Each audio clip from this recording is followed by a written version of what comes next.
হাদি শান্ত হয়েছেন, একদম শান্ত। অত্যাচারীর আঘাতে থেমে গেছে বিদ্রোহী আত্মা।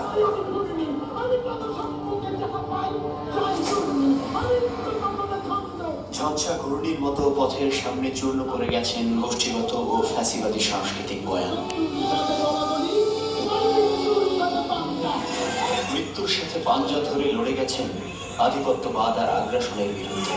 আমাদেরকে গুলি করে রাখ পর্যন্ত কোনো কিছু আমাদের গায়ে লাগে, যতক্ষণ না পর্যন্ত বুকে বা মাথায় গুলি চলবে ততক্ষণ পর্যন্ত আমরা স্ট্রাগল করে করি, এবং এক্সট্রা কোনো সিকিউরিটি লাগবে না।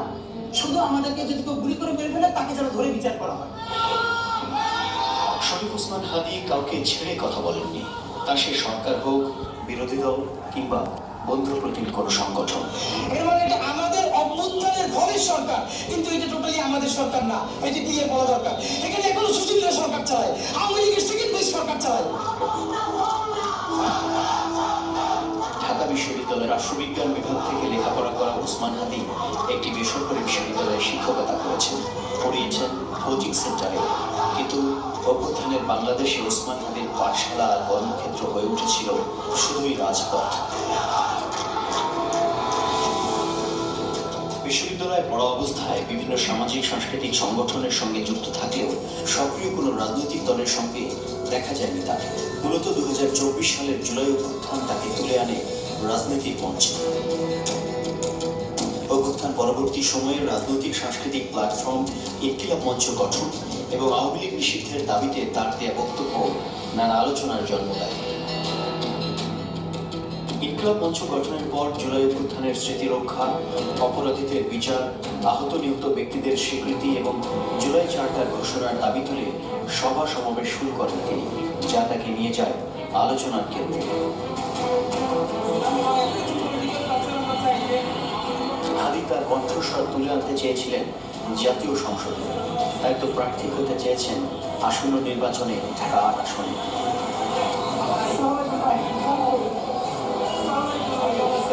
ইনসাফ ভিত্তিক রাষ্ট্র কাঠামো বিনির্মাণে কাজ করেছিলেন ইনকিলাব মঞ্চের একজন ওসমান হাদি, যেখানে ধর্মের ওপরে সংস্কৃতি কিংবা সংস্কৃতির ওপরে ধর্ম চড়াও হবে না, যেখানে মুক্তিকামী মানুষের চেতনার ভিত্তি হবে আধিপত্যবিহীন জাতীয়তাবাদ। দিনে দিনে অত্যন্ত স্পষ্টবাদী বক্তব্যের জন্য হাদি হয়ে ওঠেন প্রতিপক্ষের চক্ষুশূল। সামাজিক যোগাযোগ মাধ্যমে কিংবা সভা সমাবেশে বক্তব্য দিয়ে তিনি অসংখ্যবার হুমকিও পান। টকবগে এক যুবক হাদি রেখে গেলেন শিশু সন্তান আর তার স্ত্রী স্বজন, সঙ্গে আরো নিঃস্ব করে গেলেন সহযোদ্ধাদের, একা করে গেলেন এই বাংলার এক একটি বিপ্লবী আত্মাকে। ভাই, আল্লাহ যদি আমাকে নিয়ে যায়, আমার বাচ্চাদের দিকে একটু খেয়াল রেখে, তো এই কথা আমি বলতে পারিনি।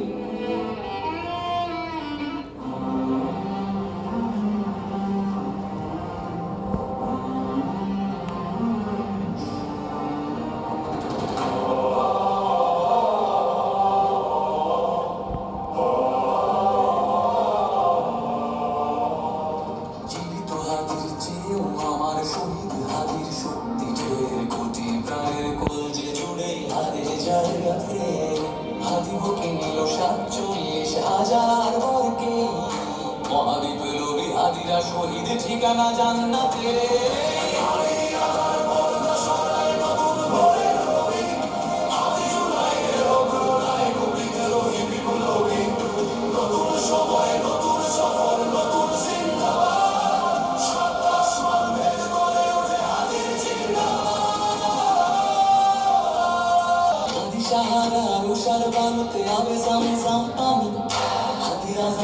হাসান হোসেন জান্নাতি ফুলদানি, হাদির ইতিহাস পাখি আবাবিল মুসার হাতের লাঠি, হাদি ওমরের অর্থ জানান মোরানো শীতল পাঠি, হাদি গোলাপের মাতার গন্ধ খোলা পায়ের রাশেদার, হাদি উত্তাল সাগরে জোয়ার আল্লাহু আকবার, আবু বকরের সিদ্দিক থেকে আলোর ঝর্ণায় হাদি জেগেছিল তরুণ আলীর সাহসের সুরে টেনে।